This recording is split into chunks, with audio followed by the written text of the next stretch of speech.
A greater number of Americans have now died from coronavirus than were killed in the First World War. The latest official figure is 120,000 deaths.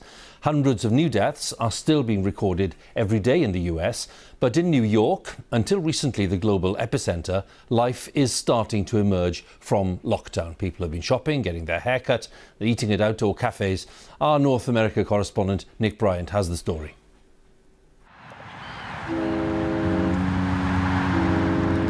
In the midst of this viral onslaught, New York has taken on a different character.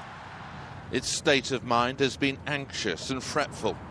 A city of the outspoken and rambunctious has been muted behind protective masks.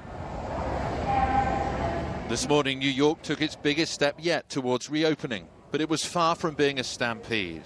Though offices were allowed to welcome back staff, the quietness of this COVID rush hour suggested many still are working from home. This was Times Square during the Big Apple lockdown, and this was the scene today. New Yorkers still clearly uneasy about gathering at the so-called crossroads of the world. People are still nervous. Unfortunately, we still see a death toll around the country, and until that drops considerably, I think people will continue to be nervous. New York recovers like that, so it's just a matter of time. Retail was allowed to reopen this morning, but many shops are still shuttered from the racial protests that have also had a paralyzing effect. New York is America's beating heart, the capital of its banking, retail, culture and tourism. Getting this city reopened again is the key to reviving the US economy. So this, commercially at least, may well be a concern. The shots we took of Wall Street before this partial reopening were almost the same as the shots we took today.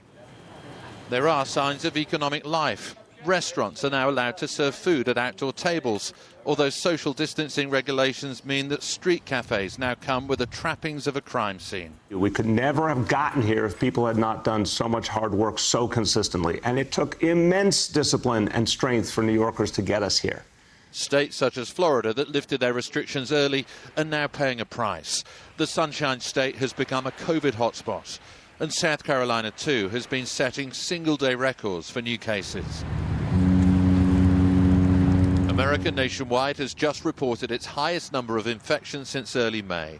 The cloud of coronavirus is proving hard to escape, and it will be many more months before we see cities like New York in their fullness once again.